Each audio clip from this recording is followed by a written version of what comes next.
ಒಂದು ಗ್ರೂಪ್ ಮಾಡಿ ಪ್ರತಿಭಟನೆ ಹಮ್ಮಿಕೊಂಡಿದ್ದೀರಾ. ಮುಖ್ಯಮಂತ್ರಿ ಸಿದ್ದರಾಮಯ್ಯ ಅವರಿಗೆ, ಡಿ ಕೆ ಶಿವಕುಮಾರ್ ಅವರಿಗೆ, ಸಮೀರ್ ಅಹಮದ್ ಖಾನ್ ಅವರಿಗೆ ತಮ್ಮ ಸಮಸ್ಯೆ ನೋವು ಏನ್ ಸಮಸ್ಯೆ ಹೇಳಿ ಸರ್.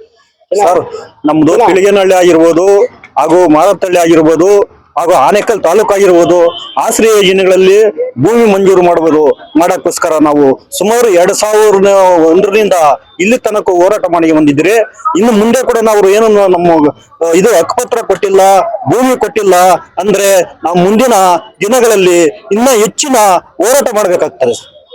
ಸರಿ, ಹೋರಾಟ ಮಾಡ್ತಾ ಇದ್ದೀರಾ? ಹೌದು. ನಿಮ್ಗೊಂದು ಆಶಾಭಾವನೆ ಇರುತ್ತೆಯಾ? ಈ ಸಮಸ್ಯೆ ಬಗೆಹರಿದಂತ ಆಶಾಭಾವನೆ ಇದೆಯಾ? ಮಾಡೇ ಮಾಡ್ತೀರಿ ಸರ್, ಅದು ಬಿಡೋದೇ ಇಲ್ಲ, ಮಾಡೇ ಮಾಡ್ತೀರಿ ಸರ್. ರಸ್ತೆ ತಡೆ ಮಾಡ್ಬೋದು, ಅಥವಾ ಇದು ವಿಧಾನಸೌಧ ನಾವು ಬೀಗ ಕಾರ್ಯಕ್ರಮ ಹಾಕ್ಬೋದು. ಇದೆಲ್ಲ ಮಾಡೋದಕ್ಕೆ ನಾವು ಮುಂದಿನ ದಿನಗಳಲ್ಲಿ ನಾವು ಮಾಡೇ ಮಾಡ್ತೀರಿ ಅಂತ ನಾವು ಎಚ್ಚೆತ್ತಿರ್ತೀವಿ ಸರ್. ಸರ್, ಈ ಸಮಸ್ಯೆ ನಿಧಾನ ಆದ್ರೂ ಬಗೆಹರಿಯುತ್ತೆ ಅಂತ ಎಲ್ಲರೂ ಆಶಾಭಾವನೆ ಇದೆ. ತಾಳ್ಮೆ ಇದೆಯಾ ಸರ್? ಕಾಯ್ದು ನೋಡ್ತೀರಿ ಸರ್, ತಾಳ್ಮೆ ಇದೆ ಸರ್, ಮಾಡೇ ಮಾಡ್ತೀರಿ.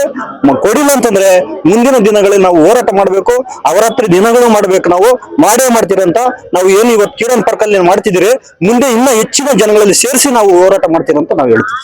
ಜಮೀರ್ ಅಹಮದ್ ಖಾನ್ ಅವ್ರಿಗೆ ಇದು ಗಮನಕ್ಕೆ ತಂದಿದ್ದೀರಾ? ತಂದಿಲ್ವಾ? ಬೇಕಾದ ದಿವಸ ತಂದಿದ್ದೀರಿ ಸರ್, ತಗೊಂಡಿದ್ದೀರಿ.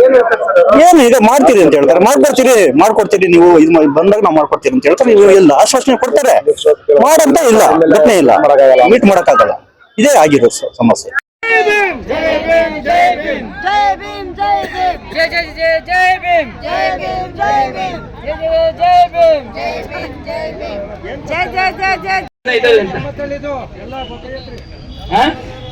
ಎಂಟ ಇಲ್ಲ 10 ಜನ ಬಂದಿದ್ದೀರಿ ಅಂದ್ರೆ ನಾಚಿಕೆ ಆಗುತ್ತೆ ನಮ್ಗೆ.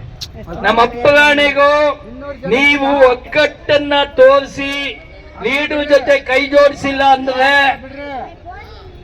ಕಷ್ಟ ಅನುಭವಿಸ್ತೀವಿ. ನಾವೆಲ್ಲ ಕೈ ಬಿಡ್ಬೇಕಾಗುತ್ತೆ.